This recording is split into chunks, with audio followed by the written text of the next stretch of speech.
a game I know even less Alien. about. Yeah, Alien. A game I know even less about is Dino Stalker, which is part of the...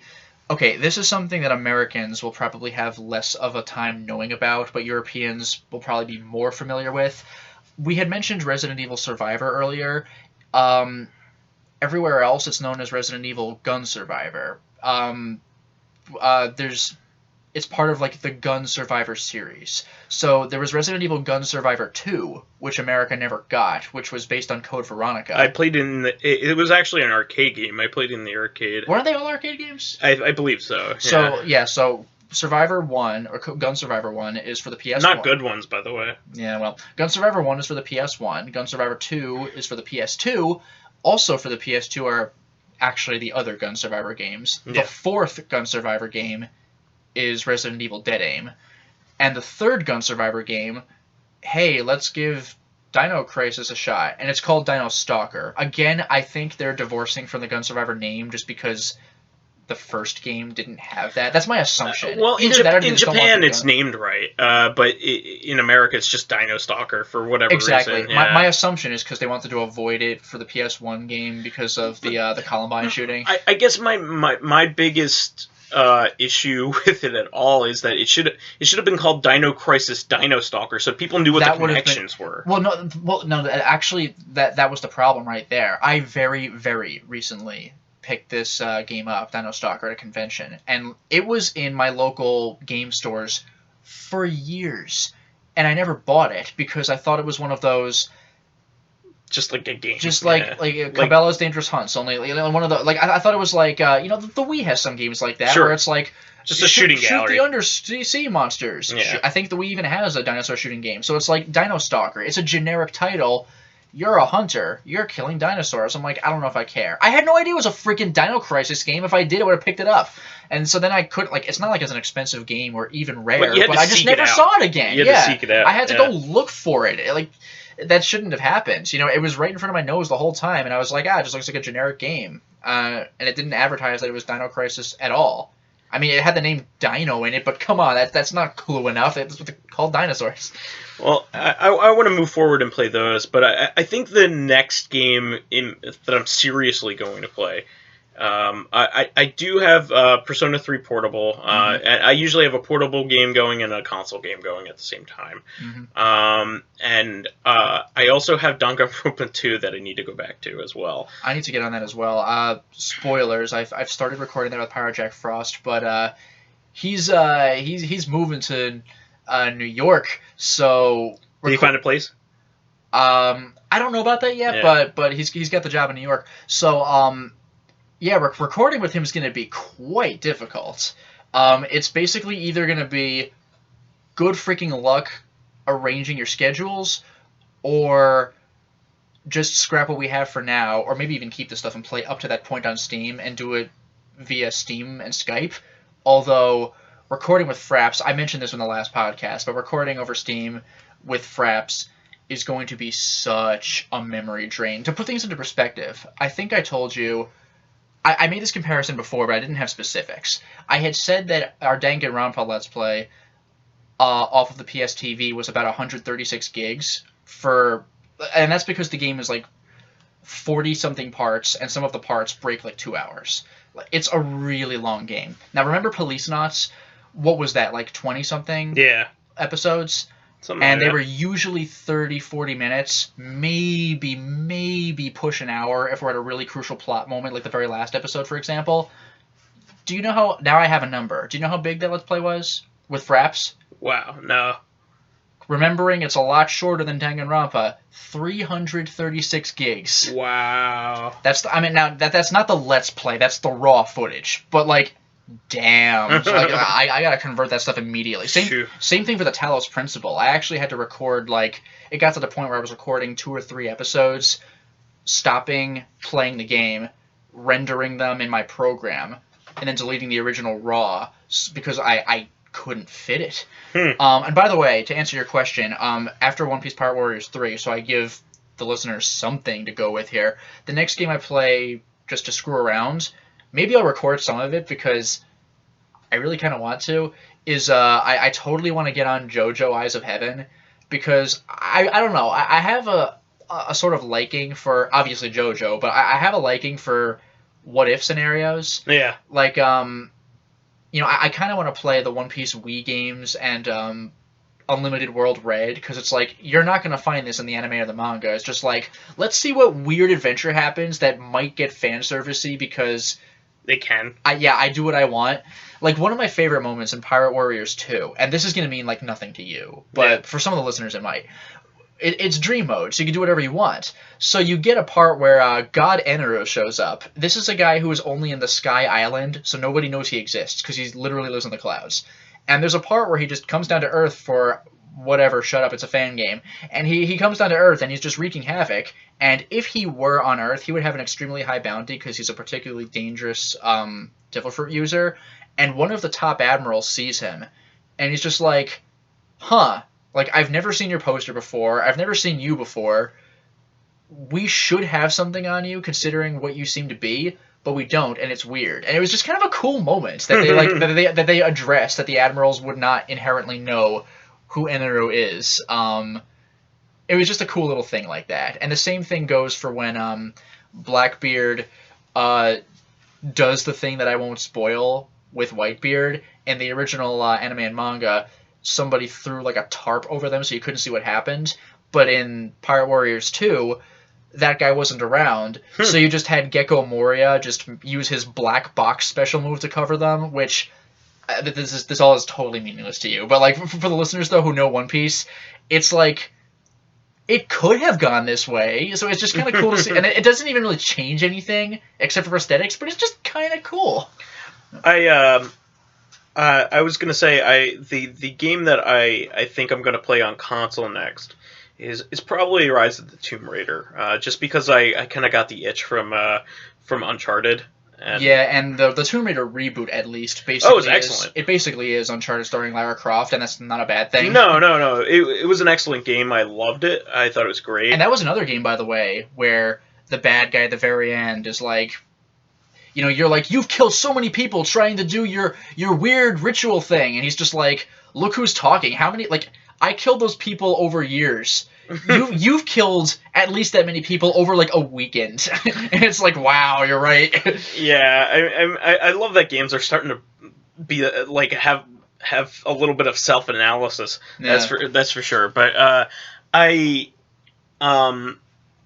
really loved that game. I loved the way you upgrade things. Like, Uncharted doesn't really have any upgrades or anything. You just go forward. Yeah, they might introduce a mechanic here and there, like with the grapple, but yeah, you actually get to, like, and even within the plot, your climbing spike gets better. Now you can climb this kind of wall. It's just kind of cool to see that little bit of that climbing spike was actually a really good addition. Yeah, actually Uncharted got that later on too. Yeah, which was kind of amusing to me. Yeah, for sure.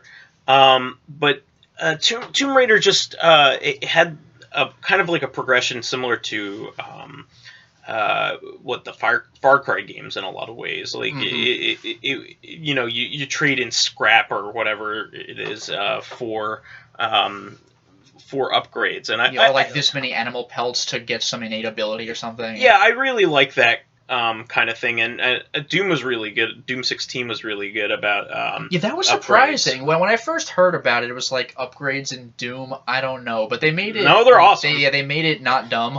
They're not dumb, and it's actually brings a lot of replay value to the game, because you kind of just want to get the perks just to get them. You don't really want the perks entirely. You just kind of just want them. Yeah, because they're there and they're like a challenge to get, so they're fun. Yeah. Like that, and you're constantly doing them. Like there are multiple ones in that game that you can do it at once.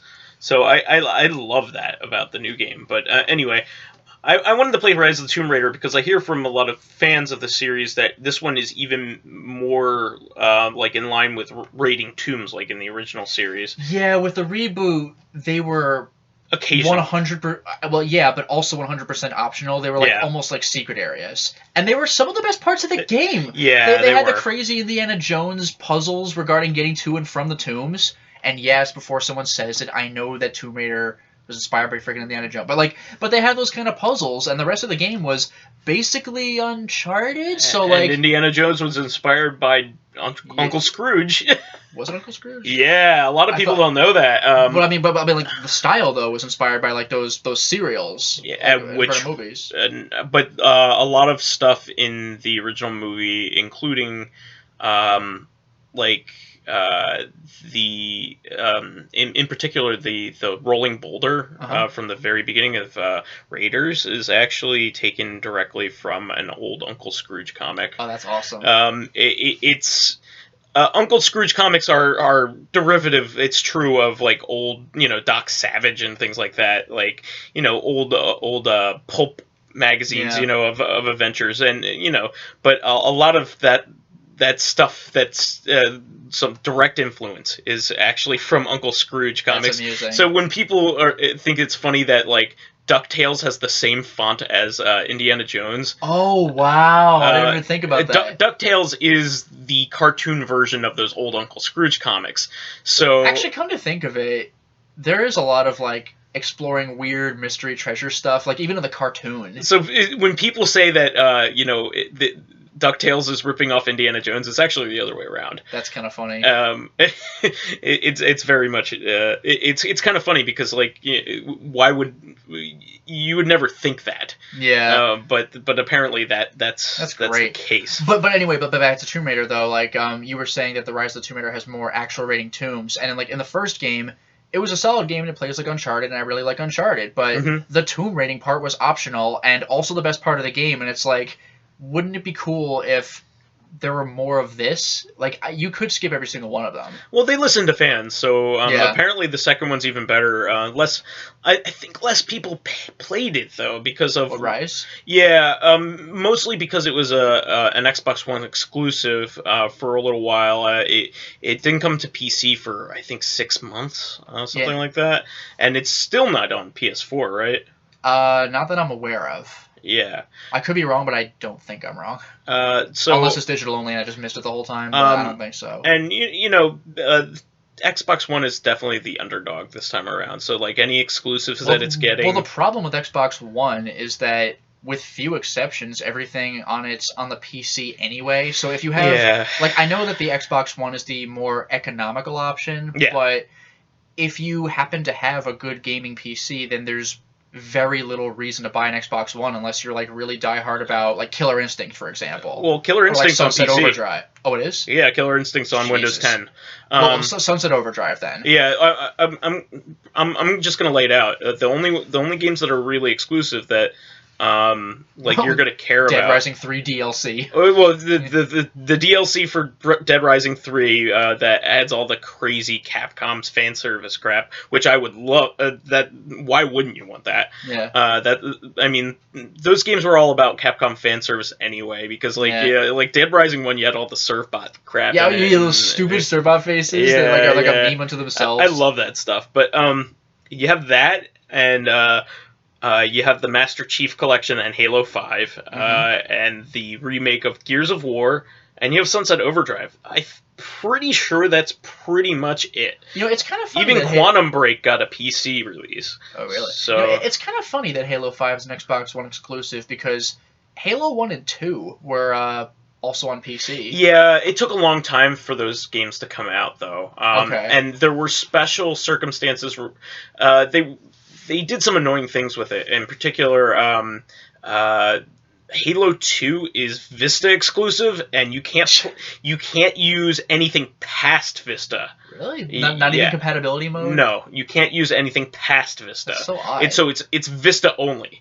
So good luck playing that today. Wow. So you can play Halo 1 on PC, but Halo 2 definitely not. That's such an odd thing to do. Yeah, they were trying to sell Vista at the time. They were trying to, because Vista was a new operating system. I hate stuff like that though, because for this very reason, like, I don't want to play it in 5 years because I don't have Vista anymore. Like, they didn't care at the time. Really, but that's what I hate. It's really frustrating when you kind of like ironically kill your own game because of the way you're hyping it. Well, this, to be fair, this is in retrospect. Any sales they would have gotten, they got. That's only the PC version. You got to think they did do an anniversary version of 2, which is the 360 version of Halo 2. Okay. And you can play that on in the Master Chief Collection now. Sure. So I mean that game does have legs. It's just not on the PC. Okay. So like you could play 2, no problem. No, but I mean like there's several ways to play 2. No, you can play 2, but I'm saying like if I had bought it for the PC, like I'm basically screwed. Like I can't play. Yeah. But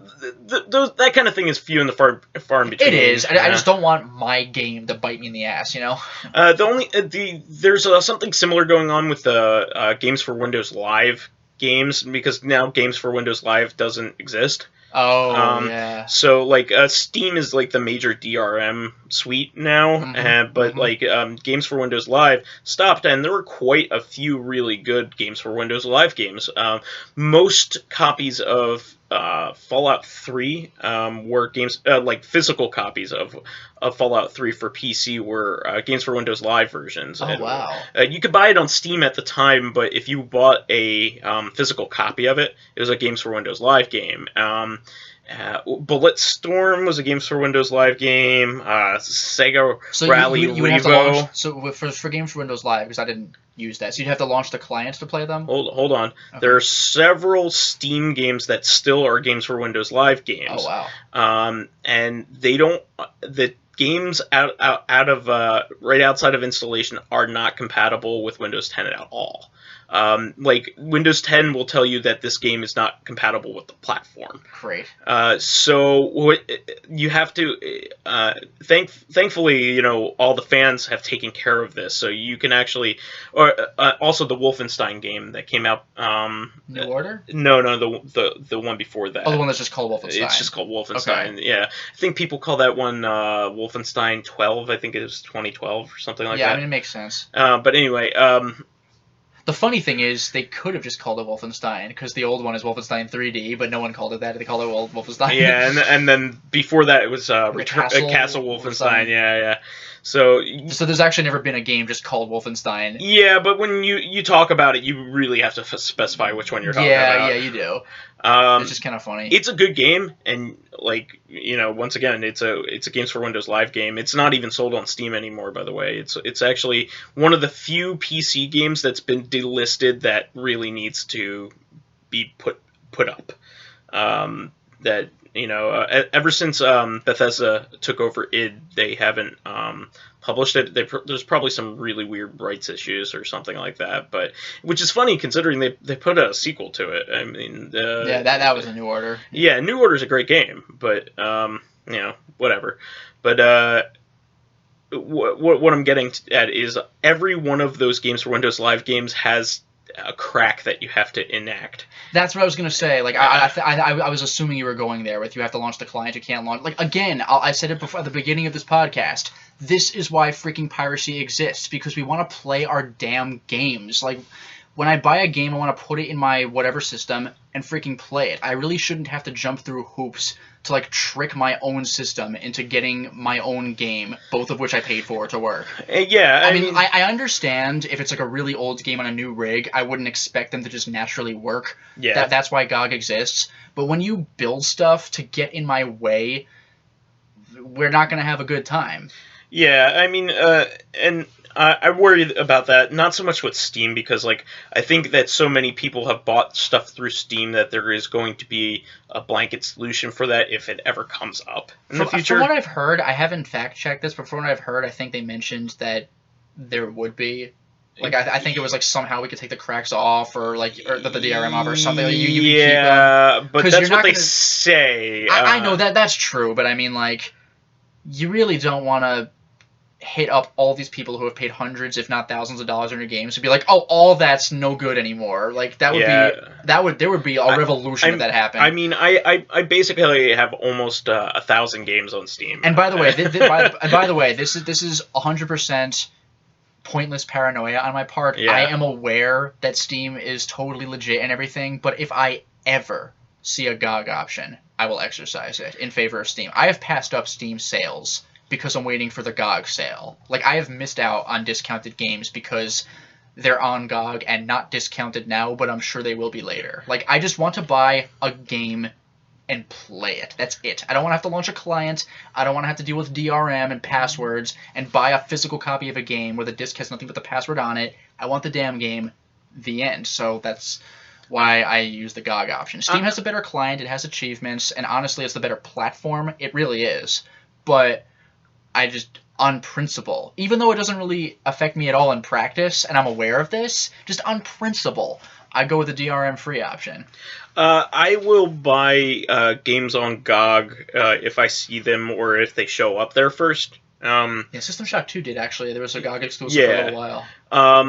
But I generally will go with Steam just because it meshes better with my setup. Yeah, it honestly does. I mean, it really does. You get your whole library right there. GOG doesn't do that. And also, you know that my gaming PC, my main gaming PC is hooked up to my television, so I can play it like a console. And for the most part, that works out great, but there are still some old games that it doesn't work well with. Like, not too many, to be fair. Yeah, but a lot of games that use the mouse and don't have a controller option are really difficult. Oh, okay. Yeah. In particular, like things like the original Witcher, I can't play that on there. Oh, that's right. Yeah. Even with like clients that like Joy to Key and things like that, it's not even worth it. Like I don't want to play those with a controller. It just doesn't work. I could see that. Or the original Dragon Age, you don't want to play that with a controller. So like even people were complaining about that when it came out on the 360 back in the day. So. Speaking of which, I wonder what people thought of Witcher 2 on the 360. Like, I know. They loved it. I know the game was liked, but like as far as a gameplay perspective, they loved it. No, it was really well regarded. Witcher 2 was, but most of those people hadn't played Witcher 1, which is a shame because if you go from Witcher 1 to Witcher 2, there's real continuity. There's your actions carry over. Yeah, it's like Mass Effect. Yeah, and so like I'm definitely playing the PC versions of those. Yeah, but, I still need a better gaming rig to be able to play them, but I do want to get on those. You can probably play 1 these days, but back when 1 came out, it was too intensive for my system, and that's why I hadn't been able to play it for such a long time.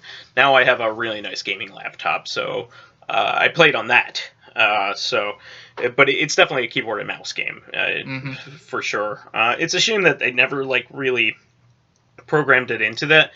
But like if they did, it has a lot of UI issues that user interface issues that just wouldn't be good. It would have to be totally redesigned for controller use. Like in particular, like a lot of the menus function very similarly to like Diablo games, for instance.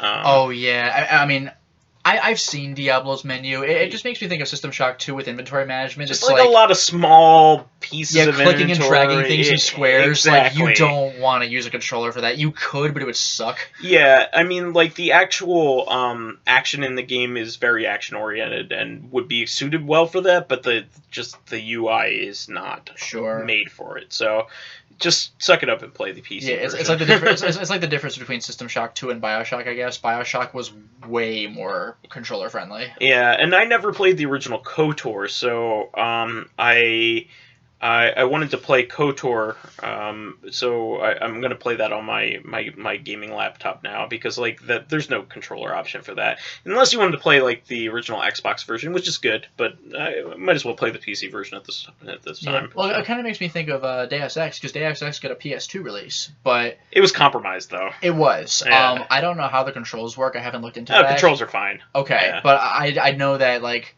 this isn't really so much a controller issue, but the fact that it's on a PS2 where it's a more complicated game. I know some level design was changed a little bit. The inventory management was changed as well. It would have to have been. Because like the inventory management, you have to basically play Tetris with your items, right? In that game. Yeah, you do. Stuff takes up X number of squares. It's like Resident Evil 4's inventory management, almost. So in the PS2 version, I think you don't even have to manage your inventory in that game. You just kind of... You just have stuff? You have stuff, yeah. Okay. I mean, fair enough. Your ammo takes up slots. Like, I get it, but it's not even, it's not debilitating, but if you're using a controller, you really don't want to deal with that. Yeah, and then there are some games that are just like not well suited for the PC from back then too. I mean, like there's I was gonna liken the Legacy of Kain games are actually played much better with controller than keyboard and mouse, if you ask me. Yeah, and they had PC releases. Oh I yeah, think they all do. They're just on GOG now. You can go grab them. But I remember I think it was Europe only that had actual physical PC releases. Mm-hmm. Although the exception to the rule, and I think it's still the exception, even on GOG, is the original Blood Omen Legacy of Kain game. Yeah, that's always been on the PS1 only, as far as I know. No, there's a PC version of it, but Really? it's very difficult to get running, and nobody sells it.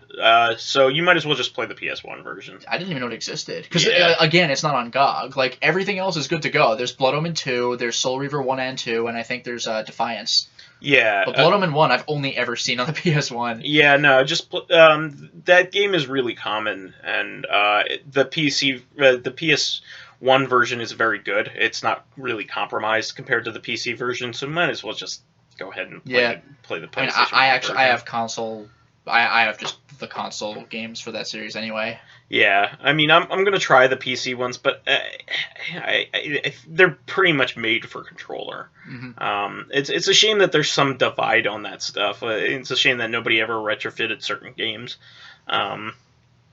to kind of bridge the gap. Now, pretty much every game is made with a controller and a keyboard and mouse setup in mind, except for like some Japanese games have that trouble. Like the Dark Souls games are not good to play with keyboard and mouse at all. Right out of the box. Those games are on Steam now, except for the original Demon Souls, and I think Bloodborne's also console only, right? Bloodborne is PS4 exclusive. Okay, yeah. But the Dark Souls games, all of them, are on Steam. And yeah, you could play with a keyboard and mouse, but you shouldn't. It actually tells you when you boot up the game of Dark Souls 1 that you do not. It is much more preferred to play with the controller. Oh, I didn't even know that. It tells you because, like, yeah. I will say this: I have not tried, but I really wouldn't want to. Yeah. And by the way, we've gone over this, and this was actually on a Did You Know Gaming video, but And when I say we went over this, I mean like off camera, not on the podcast. But this was also on a Did You Know Gaming video, was that none of these games were going to be on Steam. The guy who made Demon Souls was not familiar with programming for a PC. So Demon Souls is on the PS3, but he got so many fan requests to get that stuff on the PC that he eventually got Dark Souls 1 on the PC, which, by the way, was apparently a pretty crappy release, but with a fan mod, it actually made it's the best. It made the game great. Yeah. But like the guy's clearly more comfortable with consoles, and subsequent releases have gotten better. Dark Souls 2 is a fine game. Yeah, subsequent releases have gotten better, but Dark Souls 1 and Dark Souls 3 is Dark fine. Souls 1 launch day was apparently really not good, but a fan mod came out, I think, extremely within quickly. hours. Yeah, it was like the same day that just fixed the problems. But like again, it was the whole series was going to be console exclusive because that's what the guy is familiar with, Yeah. and that's why Demon Souls has never made it to a PC. I don't know about Bloodborne though. Was it because it's the first PS4 attempt or something? The reason why that is console exclusive is probably because they had a deal with Sony. Okay. Because it was published by Sony. Okay. So there we go. so very much they recognized how popular that style of game was, and Sony was also the publisher of Demon Souls. Mm-hmm. And you know, before anybody comes back at me, I know that Atlas published it here. But that's the American release. But right? that was just the American release. That game was funded and published by Sony in Asia and Japan. So that's why you probably haven't seen Demon Souls be released, is because Sony owns a stake in it. Yeah. Speaking of which, by the way, I think it actually took a lot of fan demands to get that game over in the West in the first place. Yeah, in fact, it was one of the... You said it was like fan translations? People were just playing... No. It was actually one of the most heavily imported games from Asian territories. In the Asian version, not meaning China, version of Demon Souls had English text. Yeah, and by the way, that's still a thing to this day. I remember when the Resident Evil remaster came out. For the PS3, you like it's available digitally, of course, but and now it's available physically on the PS4 bundled with Resident Evil 0. But at first, the original release was only digital, but you could get it physically from Japan or Asia. And yes, I know that Japan is in the continent of Asia, but we're talking region differences here. It's an Asian version. Yeah, so like the Japanese version of the game was in Japanese, or I should say is. But the Asian version came with the option of Japanese or English subs and dubs. So I imported from quote Asia to get that version of the game. Yeah. So and same goes for Dead or Alive, by the way. Dead or Alive Extreme 3. Yeah. You got to import from Asia with air quotes. But yeah, that Demon Souls was one of the most heavily imported games because it also appealed to a lot more people than most import-only titles. I'm no stranger to importing games. I've been importing games for a very long time, ever since high school, in fact. For me, it was a little later, I think, maybe college. Because, like, importing, I was just a hardcore gamer for a long time, so, like, that was the only way to get some of the best shmups. I'm a big shmup fan, 2D shmup fan, and that's the only way to get them sometimes. Not so much anymore, but that's the way it used to be. Yeah, they're starting to get a little more of a presence on Steam with, like, Musahime-sama, which was localized anyway, but it's more mainstream now, I guess. Well, there's actually like a mini shmup renaissance going on right now. It's actually a really good time to be a shmup fan. All of the best, a lot of the best games of the last 10, 15 years were typically kind of difficult to get because most of the shmups were Japan only. There was quite a few made by Cave. And other companies as well.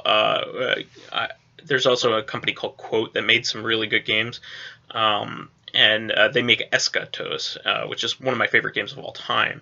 And it was certainly a game absolutely worth importing, but you'd never know about it unless you were following this kind of stuff.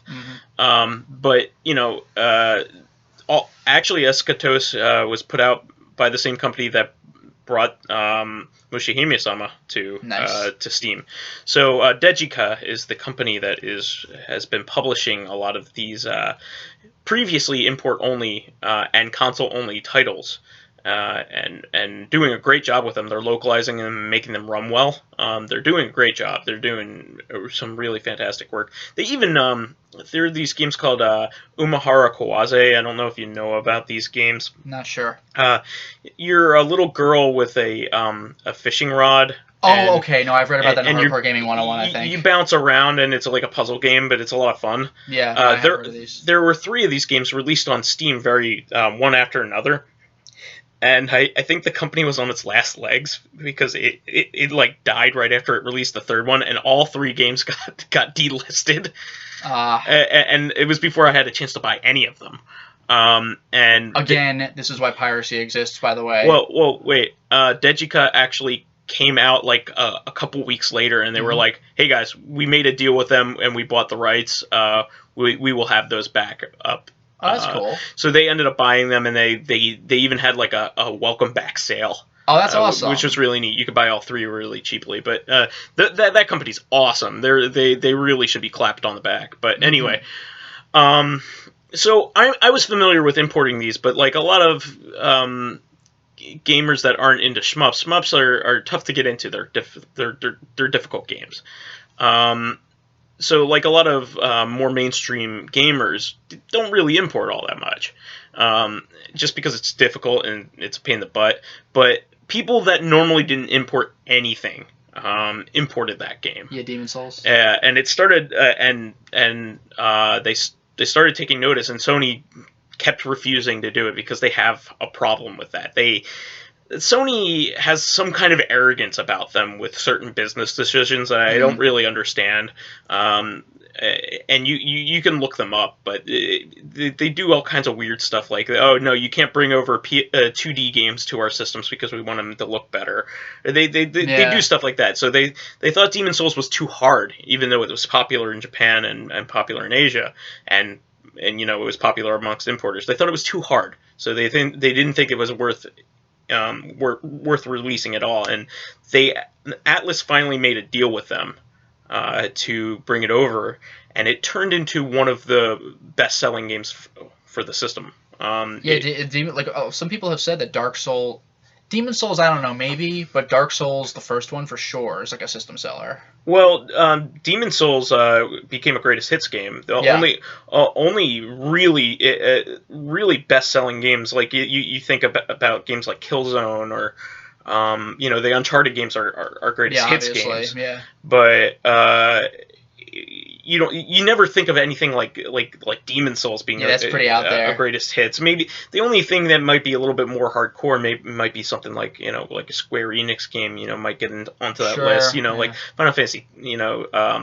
A Final Fantasy game. Well, for PS3 would be 13.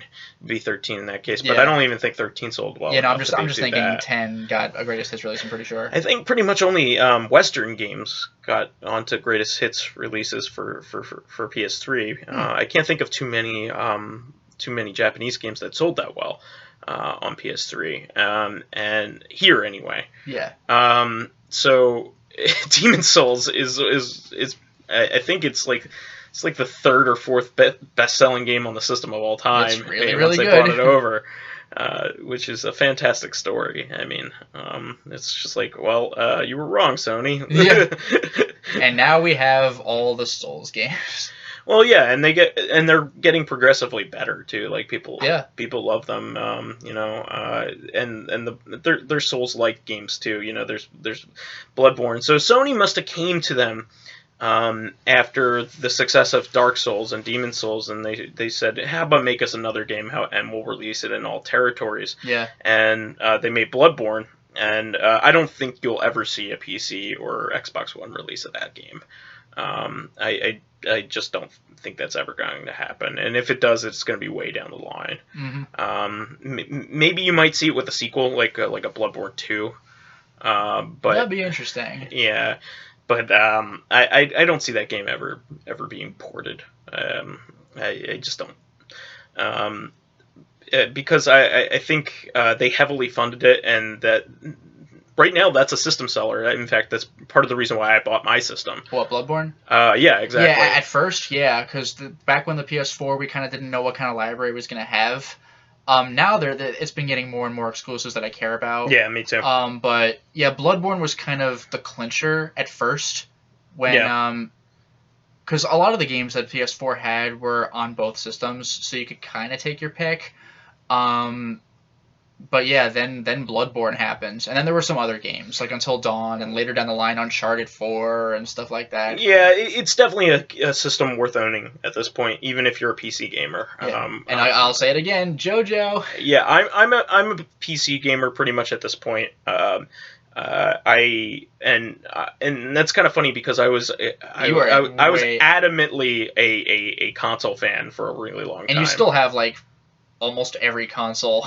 Yeah, I have every console worth owning. I mean, I don't have a 3DO. I'm sorry, 3DO fans, but I don't think it's worth it these days. Like all of the really good 3DO games have been ported in some way. Yeah, like even good. Like the only thing I can even like for a while there, I wanted to own a 3DO for a couple reasons. I wanted it for Star Control 2, which we already talked about. It has a even better release on PC now. There was a really good version of Wing Commander, but now, and for a long time, Wing Commander was really difficult to run on PCs. Yeah, and somehow GOG they actually got it on GOG. Yeah, GOG fixed it up, so scratch that. and the funny thing is, even then, both of those games you mentioned were already on other systems anyway. It's just they were better versions. So you still could have played them. Yeah, and there was also the Alone in the Dark games. The first one in particular was on 3DO. Oh, I don't even know if I knew that. So like I knew it on PS1. I wanted it out of curiosity's sake because I didn't want to have to fiddle around with DOSBox and getting it running correctly and running at a good speed and all that garbage. And now but now it's on GOG. On GOG too. Yeah, now it's on GOG. So like I I don't want to own a 3DO. I mean, maybe like watch somebody play it every once in a while. You don't want to play the Japanese Yu Yu Hakusho fighting game? No. I don't want to own a CDI ever. I don't ever want to own a Jaguar. I mean, a CDI though, those other games you're not getting those anywhere else, even if they are utter garbage. CDI is garbage hardware and garbage software library. I'm sorry, it's you know what's kind of funny is I don't remember if I don't even know if you were there, but the last time I was at that game store near you, like it was like one of those Saturday things they do once a month where people just come in and trade games. Yeah. But just to dick around, a couple of customers came in, and one of them brought his whole Jaguar collection. I think he had like every Jaguar game. Yeah. And even he was like, yeah, there's like one or two good games on here. And like one of the good games was freaking Atari Karts, which was that's a good game. Which was more it was more Wacky Wheels than Mario Kart. Yeah. And it's with that's a good Atari characters, and it's like, it's okay, but I wouldn't buy a freaking Jaguar for it. I mean, Jaguar's worth owning if you want to play Tempest 2000 is a system seller. That was pretty cool, actually, Tempest 2000. But here's the thing about Tempest 2000. There's no need. You can play Tempest 3000 on the new one. Well, here's the thing. Tempest 2000, even back in the day, got ports to other systems. Like there was a PlayStation and a Saturn version of Tempest 2000. I think it was slightly different, so people still said like the Jaguar version was better. Okay. But Jeff Mintner, the guy who made it, made a Vita game called TXK. Was that the one you showed me, the crazy psychedelic stuff? Yeah, and it is the height of what Tempest could be. So it's an even better game, and it's really, really awesome. So why would I even want to take a step back? It's an even better version of the same game. Mm-hmm. So at this point, I don't even want a Jaguar even for its best game. Well, now I'll never know how Cybermorph ends. Ugh. Maybe you could tell her finally where you learned to fly.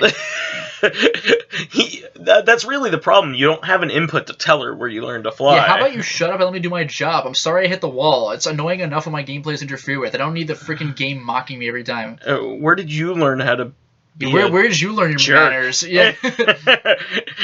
God, I hate you so much.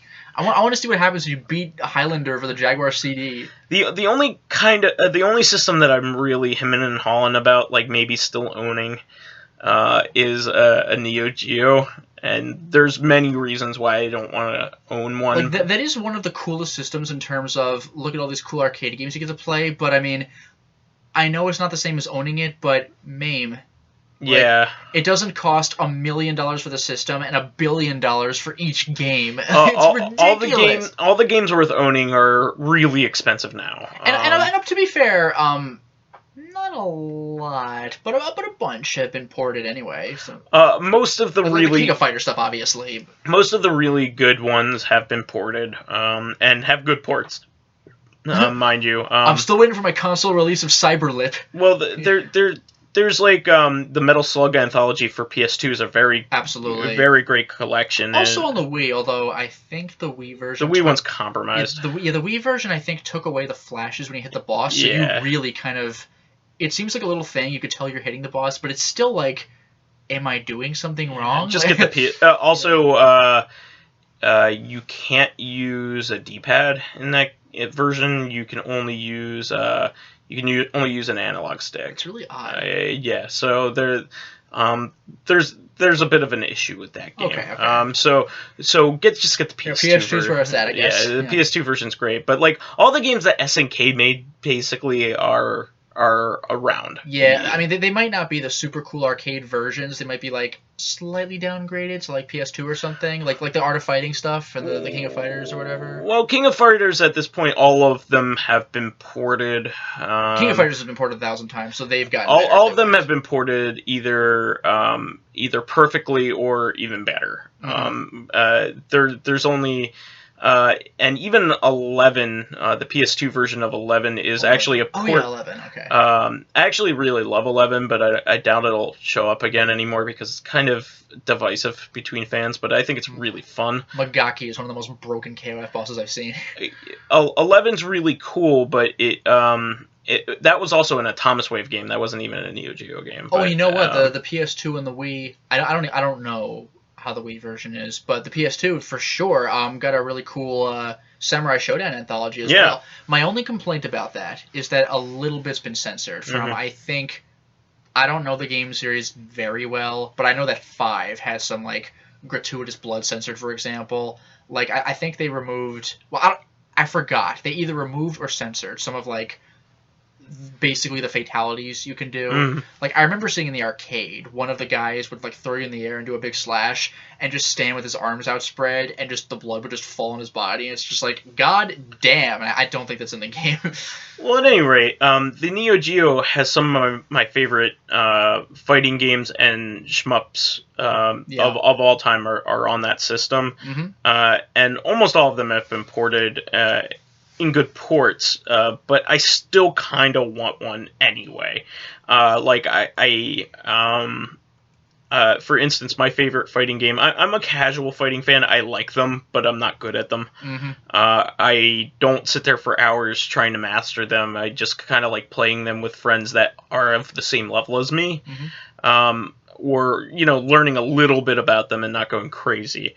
But my favorite fighting game of all time is Mark of Wolves. Is Fatal Fury or Garo Mark of Wolves, and I absolutely love that game. I would love to have a Neo Geo cartridge version of that, even though I have it on Dreamcast. I was just about to ask. I thought that was ported.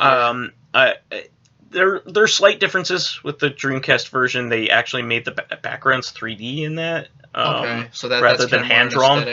Yeah, I would rather have the hand drawn stuff. Also, no Kushnud Butt. It's like Marco or something. Marco Rodriguez. Yeah, his name is Kushnud Butt for some reason in the U.S. version. That's a direct translation from Japanese to English. He's the only character that had a name change from version to version. It's just because some idiot, like when Logan Leisling was being a jackass. He's just. But that's honestly like. Normally I would hate that, but that's really kind of funny. It's really funny to me. Yeah. And he's actually the character that I play as. That's funny. So, but there's also it also was released on 360, and that's a good version. Okay. And you know what? The World Heroes anthology was also on PS2. Yeah, I mean there are tons of games that.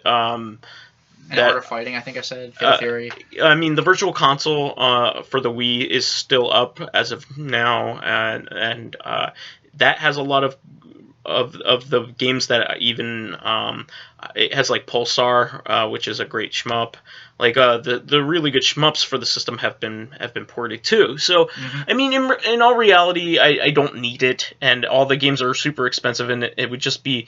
And there are all kinds of things that you need to do to the system. You need to install like Universal BIOS and stuff if you want to play like the different versions of the games and all the uncensored stuff. And that's what I would want to do because I would want to go to the 9s. Play the games the way they were meant to be. And then I would have to RF modify or RGB modify it, to get it. RGB modify a Neo Geo. Well, yeah, I would have to in order to get it on my FrameMeister. It's just I guess I could avoid doing that, but why? If I'm gonna do it, I'm gonna go to the 9s. Go all the way. So I'm just thinking to myself, in order to buy all this in the one game, it's gonna be almost like $1,000. Yeah, it's like, you know what?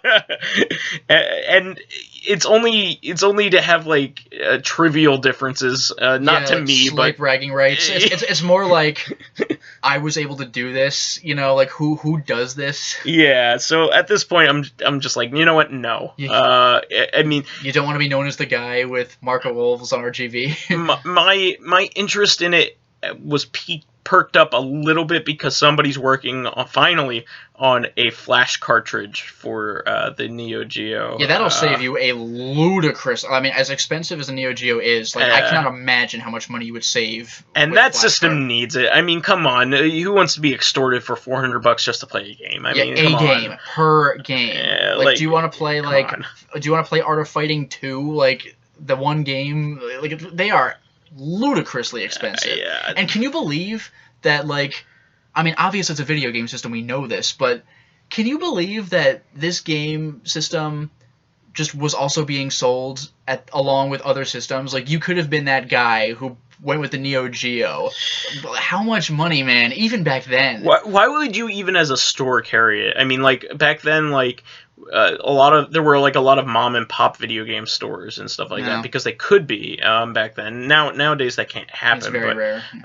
But like back then, why would you even bother like buying the inventory to stock that? You're not selling it. Yeah, like you're selling it to the one guy who can afford it, and are you gonna have copies of the game when you only know like 2 people in the entire town have the system? Like, there's only one person who's gonna buy anything for it, so it's not even like you would have stock of the games. Like, who could afford to even own them to sell?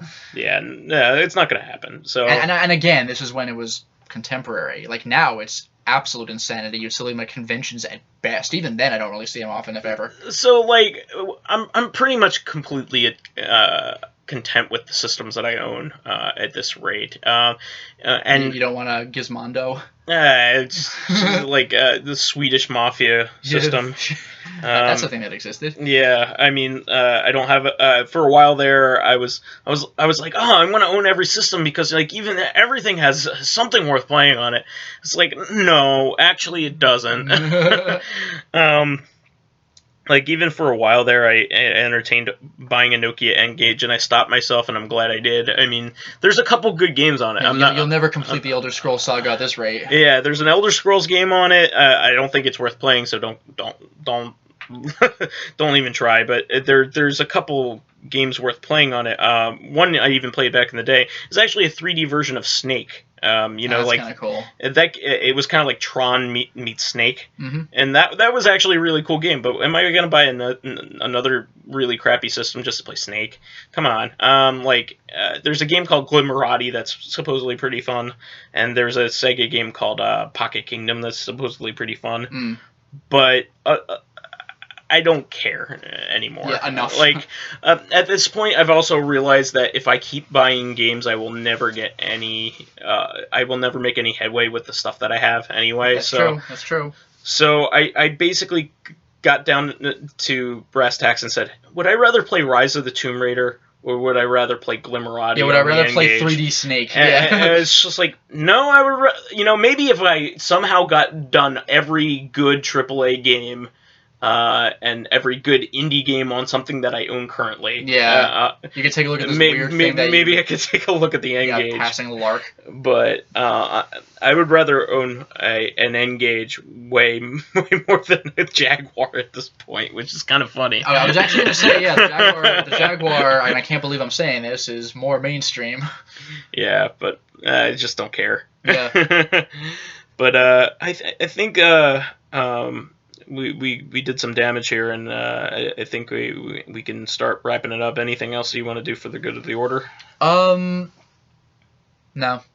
Okay. No. I mean, again, really good talk. It was great talking with you, and I mean, I'm still at the time of this recording. I've only just put up the previous recording. It just coincidentally turned out this way with timing. So when we're done with this, I'll go and see what the feedback was for the first one. But we definitely had more of, I think, a focus this time around. For sure. So we didn't talk about Menelaus.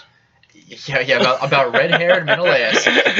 So yeah, like on one hand, people might like the who knows where they're gonna go next, but at the same time, that's why I like it. Yeah, I mean, there is a degree of fun to be had there, but at the same time, with this episode of the podcast, we could say, in this episode, we talk about video games. Like, here, you got it. That's what it's going to be.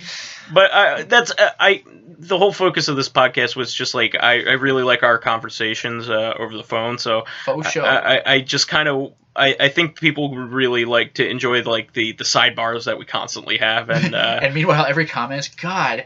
I could never have phone conversations like these. He sucks. Yeah, but like every once in a while, like when I'm stuck in traffic, I'll just call you and we'll just have like this really long discussion about whatever. Oh, full disclosure, by the way, for anyone who wants to jump down our throats over this, he has a Bluetooth in his car. Yeah, because it is it's hands free. Yeah, it varies state to state, but in New Jersey, it is against the law to use a cell phone while driving. So he's got a Bluetooth headset. No.